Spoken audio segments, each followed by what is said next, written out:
Magandang araw mga kaibigan. Pag-usapan naman natin ngayon si Speaker Martin Romualdez.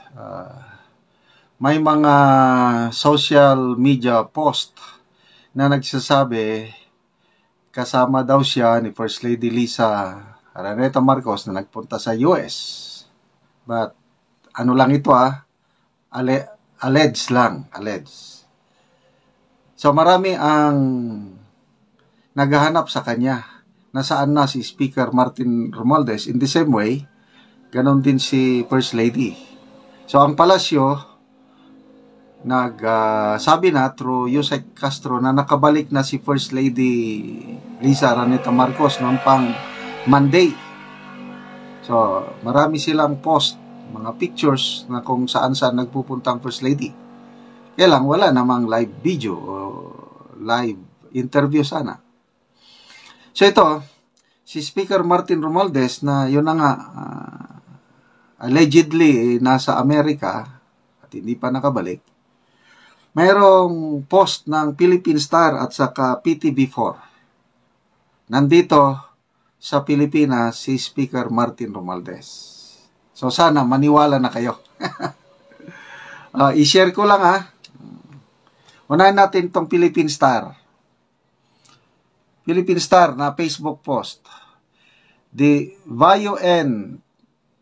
biofertilizer plant in Santa Rosa, Laguna is officially inaugurated on Sunday. Ngayong araw na ito. The factory will produce microbial-based fertilizer composed of microorganisms isolated from the roots of talahib. It was developed by Dr. Mercedes Omali Garcia of the University of the Philippines, Los Baños Biotech. The fertilizer aims to enhance the growth of rice, corn, and vegetables. House Speaker Martin Romualdez and Department of Trade and Industry Secretary Cristina Roque attended the event among other officials. Photo by Rosel Palma, the Philippine Star. Okay, so where's the photo? Yun Kailang malayo ang shot. Kailang basta nandyan, nakikita Paano ba ipalaki? Yun. So yan, ang ebidensya. So, maniwala na ba kayo? O maghanap kayo ng live appearance. Punta naman tayo sa PTV4. Ito, bagong post lang 40 minutes ago. PTV4. News update. House Speaker Martin Romualdez sees better income for Filipino farmers and access to a more affordable food for everyone with the inauguration of a plant that would mass produce locally developed biological fertilizer.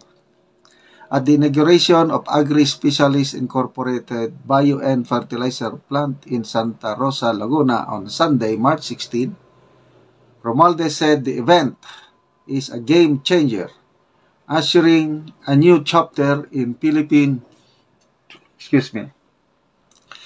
agriculture and a turning point for our farmers, our food supply, and the nation's future.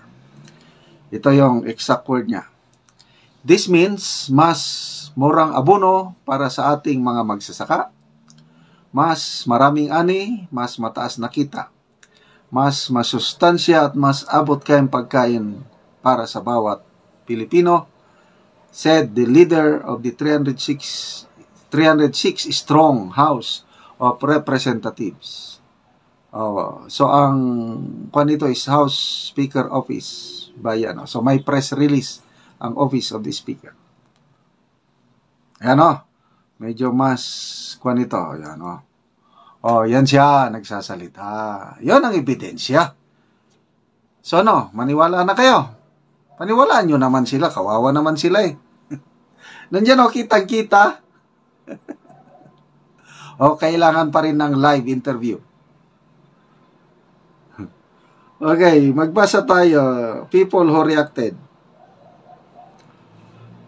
So, in less than an hour, grabe oh, bilis ng reaksyon ng tao. 6,700 people who reacted.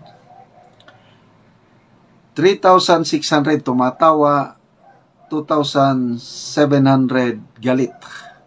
Ang nag-like lang is 313. Grabe. So, wala na, hindi mo na mabobola ang taong bayan. Kasi dito pa lang sa people who reacted, makikita na mo na yung naniniwala ba sila? Hindi, tinatawanan lang. Galit pa ang marami. Okay, so, comments. Rod Ulandria, tigilan mo kami, PTV4. Z. Moreno Mesa, Marcos and Romualdez family will go down in history as the most hated politicians of all time due to their greed for money and power. Kirkney Reyes Boborol, most hated man in the Philippines. Fly away, zero vote. Jimmy Abuan, hongyaku ka, honyango ka.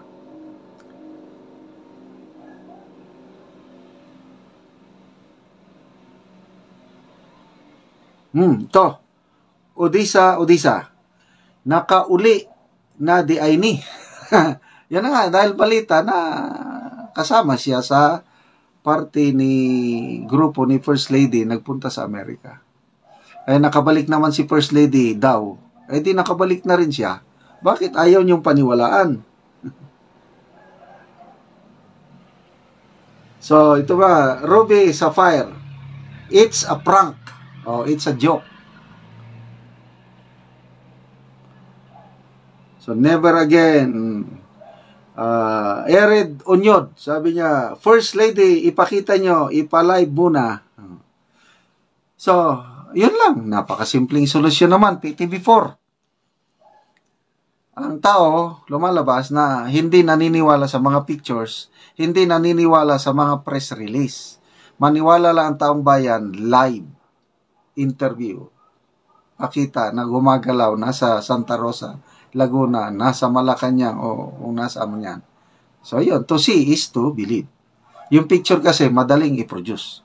Kahit lumang picture, pwedeng i-post. Ano kaya ang mangyayari sa kinabukasan ng Pilipinas? At ang pinakamasaktan pa dyan, yung mga anak at ang mga apo ang ganun lang yun. Tama. Yun lang po. Mabuhay ka. Pagpalain ka ni Allah. Allahu Akbar. Dito pa rin kami. Hanggang ngayon hindi pa kami kumakain. Walang kain. Ito sa likod ko mga kapulisan. Walang kain. Wala akong kumain. Ayan mga kababayan. Ramdam natin yung galit ng ating mga kababayan, no? Na talaga na mga sipyo mo, isang tao na pero yung mga kapulisan dito